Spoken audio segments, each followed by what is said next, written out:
So my name is Nooka. I'm the director of the Myeloma program and a professor in the Department of the Hematology and Oncology at the Emory University Winship Cancer Institute.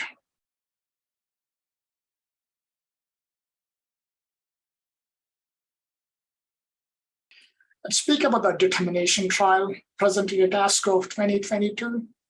Determination is a randomized phase 3 trial that evaluated if younger patients who are transplant eligible can delay their transplant to a later date. So the trial took 700 patients that were randomized to receive into two arms. The first arm, which is arm A, would receive RVD, a highly effective triplet therapy, for 3 cycles. Then patients would receive the stem cell collection. Then they would receive 5 further cycles of RVD as consolidation, and then would receive lenalidomide maintenance until progression or toxicity. So the arm B is exactly similar to arm A, where patients would receive RVD for 3 cycles, then undergo a stem cell collection. But here, instead of undergoing a consolidation, they would undergo a stem cell transplant.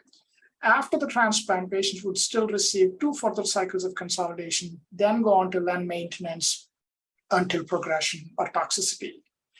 The primary endpoint for this trial is the progression-free survival. There are other secondary endpoints that are evaluated, including the duration of response, the time to progression, the overall survival, as well as the safety issues as well.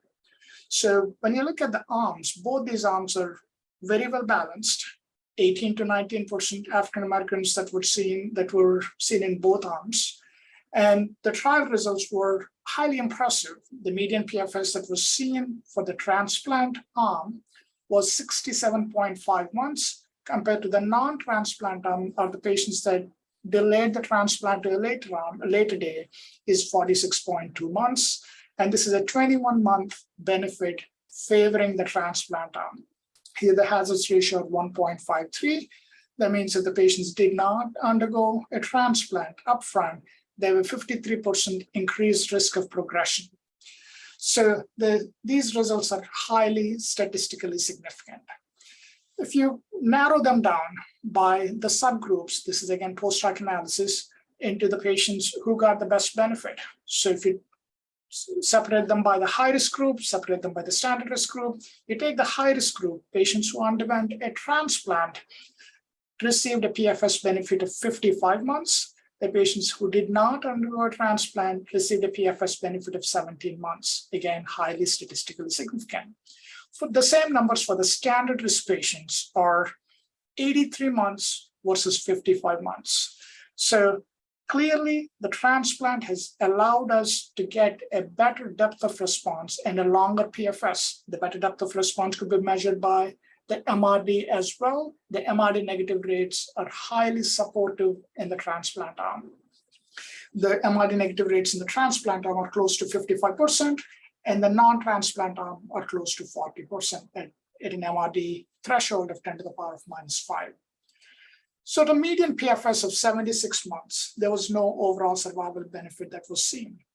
Clearly, the salvage therapies have improved significantly in multiple myeloma, and which includes around 30% of the patients that did not go for a transplant in the upfront setting, getting benefit in terms of a transplant at the time of the progression, and which reflects the modern improvements in the treatments as well as the modern advantages that we could see, showing that no survival advantage seen for both arms at this point at a median follow-up of 76 months.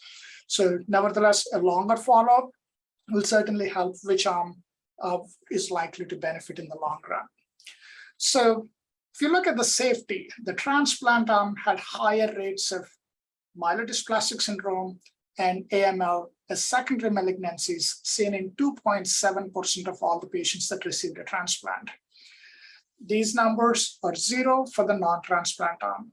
However, if you look in the general picture, around 10% of all the patients had secondary cancers. So if you look closely, the patients that received len maintenance without the transplant arm received a ALL as secondary malignancy in 2% of the patients. In the transplant arm, there's a small dent in the health-related quality of life, but it returned to baseline after 3 months. So overall, if you look at the conclusions of this study, the upfront transplant has allowed for those deeper depths of responses and met the primary endpoint of PFS, which is a significant benefit that we see in this patient population. So my practice does not change. I would still continue to offer an upfront transplant with a highly effective induction therapy to deepen those responses for these patients.